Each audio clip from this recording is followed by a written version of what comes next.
Hi, Colts. It's Mrs. Hladun. I hope you're having a great day. Today is Tuesday, and something fun I did today was we had a staff meeting with the teachers, and we played a game. We played Two Truths and a Lie, and it was really, really fun.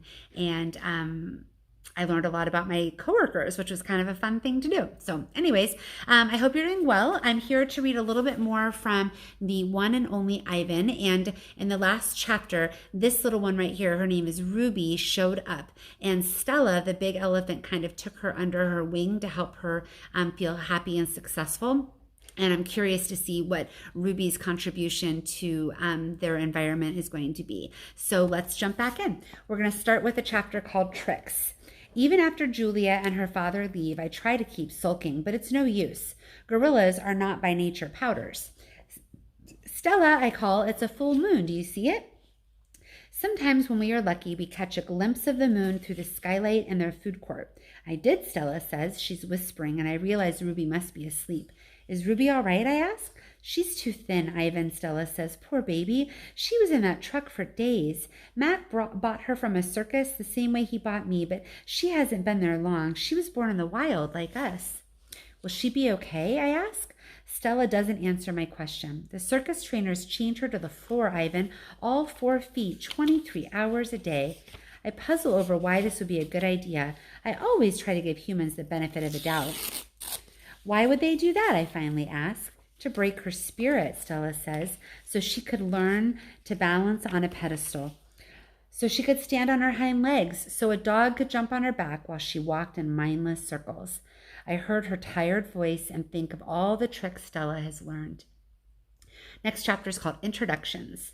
When I awake the next morning, I see a little trunk poking out between the bars of Stella's domain.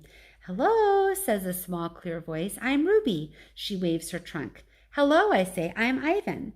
Are you a monkey? Ruby asks. Certainly not. Bob's ears perk up, although his eyes stay closed. He's a gorilla, he says, and I'm a dog of uncertain heritage. Why did that dog climb on your tummy? Ruby asks. Because it's there, Bob murmurs. Is Stella awake? I ask. Aunt Stella's asleep, Ruby says. Her foot is hurting, I think. Ruby turns her head. Her eyes are like Stella's, black and long-lashed, bottomless lakes, fringed by tall grass. When is breakfast? She asks. Soon, I say, when the mall opens and the workers come. Where? Ruby twists her head in the other direction. Where are the other elephants? It's just you and Stella, I say, and for some reason I feel like we've let her down. Are there more of you? Not, I say, at the moment. Ruby picks up a piece of hay and considers it. Do you have a mom and dad? Well, I used to. Everyone has parents, Bob explains. It's unavoidable. Before the circus, I used to live with my mom and my aunts and my sisters and my cousins, Ruby said. She drops the hay and picks it up and twirls it. They're dead. I don't know what to say. I'm not really enjoying this conversation, but I can see that Ruby isn't done talking. To be polite, I say, I'm sorry to hear that, Ruby. Humans killed them, she said. Who else? Bob asks, and we all fall silent. Stella and Ruby. All morning, Stella strokes Ruby, pats her, smells her. They flap their ears, they rumble and roar, they sway as if they're dancing. Ruby clings to Stella's tail. She slips under Stella's belly. Sometimes they just lean into each other, their trunks twirled together like jungle vines. Stella looks so happy. It's more fun to watch them than any nature show I've ever seen on TV. And here's a picture of Stella and Ruby. I love that Ruby calls her Aunt Stella. I think that's really sweet. Okay. Home of the one and only Ivan. George and Mac are out by the highway. I can see them through one of my windows. They are next to each other on tall wooden ladders, leaning against the billboard that tells cars to stop and visit the one and only Ivan, mighty silverback. George has a bucket and a long-handled broom. Mac has pieces of paper. He slaps one against the billboard. George dips the broom into the bucket. He wets the paper with the liquid from the bucket, and somehow the paper stays in place. They put up many pieces before they are done. When they climb down from the ladders, I see that they've added a picture of a little elephant to the billboard. The elephant has a lopsided smile. She's wearing a red hat, and her tail curls like a pig's. She doesn't look like Ruby. She doesn't even look like an elephant. I've only known Ruby one day, and I could have drawn her better. Art lesson. Ruby asks a lot of questions. She says, Ivan, why is your tummy so big? And have you ever seen a green giraffe? And can you give me one of those pink clouds that the humans are eating? When Ruby asks, what is that on your wall? I explain that it's a jungle. She says the flowers have no scent, and the waterfalls have no water, and the trees have no roots. I'm aware of that, I say. It's art. It's a picture made with paint. Do you know how to make art? Ruby asks. Yes, I do, I say, and I puff up my chest just a little. I've always been an artist. I love drawing. Why do you love it? Ruby asks. I pause. I've never talked to anyone about this before. When I'm drawing a picture, I feel quiet inside. Ruby frowns. Quiet is boring. Not always. Ruby scratches the back of her neck with her trunk. What do you draw anyway? Bananas mostly, things from my domain. My drawings sell in the gift store for $25 a piece with a frame. What's a frame? Ruby asks. What's $1? What's a gift store? I close my eyes. I'm a little sleepy, Ruby. Have you ever driven a truck? Ruby asks. I don't answer. Ivan, Ruby asks, can Bob fly? A memory flashes past, surprising me. I think of my father, snoring peacefully under the sun while I try every trick I know to wake him. Perhaps I realize he wasn't such a sound sleeper after all. Treat is the name of this chapter. How's that foot, old girl? George asks Stella.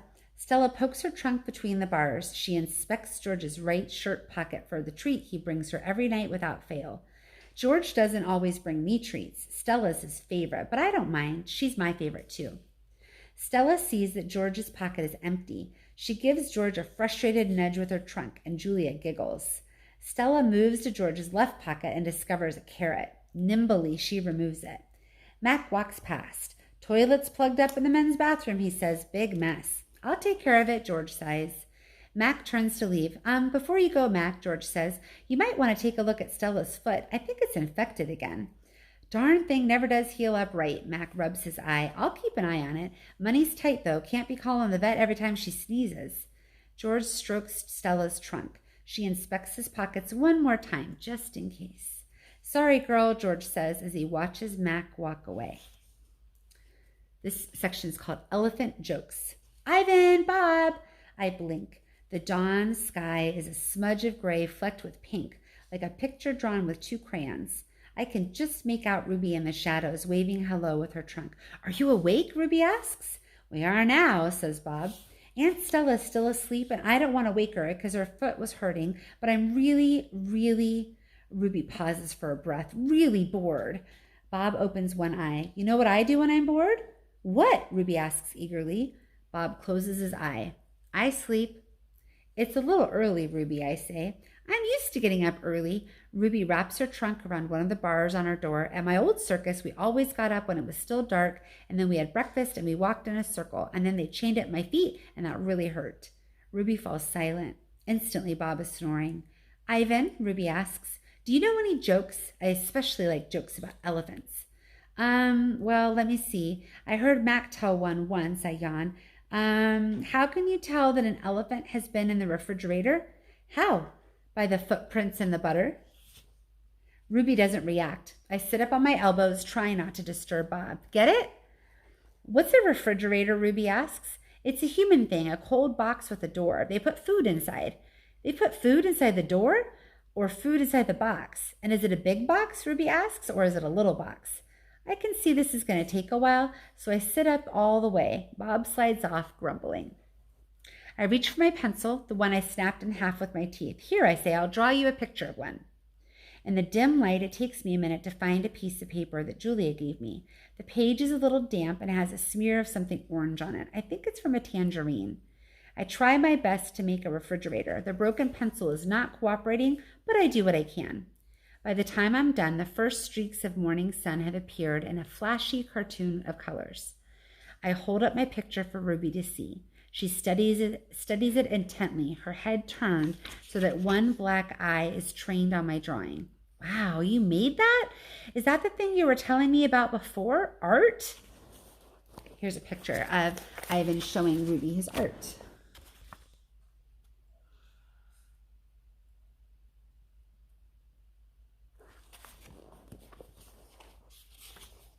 Sure is. I can draw all kinds of things. I'm especially good at fruit. Could you draw a banana right now, Ruby asks. Absolutely. I turn the paper over and sketch. Wow, Ruby says again in an odd voice when I hold up the page.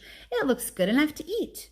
She makes a happy, lilting sound, an elephant laugh. It's kind of like the song of a bird I recall from long ago, a tiny yellow bird with a voice like dancing water. Strange, I'd forgotten all about that bird, how she'd wake me every morning at dawn when I was still curled safely in my mother's nest. It's a good feeling making Ruby laugh, so I draw another picture and another along the edges of the paper, an orange, a candy bar, a carrot. What are you two up to? Stella asks, moaning as she tries to move her sore foot. How are you this morning? I ask. Just feeling my age, Stella says. I'm fine. Ivan's making me pictures, Ruby says, and he told me a joke. I really like Ivan, Aunt Stella. Stella winks at me. Me too, she says. Ivan, you want to hear my favorite joke? Ruby asks. I heard it from Maggie. She was one of the giraffes at my old circus. Sure, I say. It goes like this. Ruby clears her throat. What do elephants have that nothing else has? Trunks, I think. But I don't answer because I don't want to ruin Ruby's fun. I don't know, Ruby, I reply. What do elephants have that nothing else has? Baby elephants, Ruby says. Good one, Ruby, I say, watching Stella stroke Ruby's back with her trunk. Good one, Stella says softly. This story is so sweet. Like, I love how the animals are interacting with each other and how the author does such a great job of showing how much they care and about the relationships that they have each other. But it's a little sad too, because it makes me, I don't know, it just makes me a little sad to think of the animals that are locked up in cages.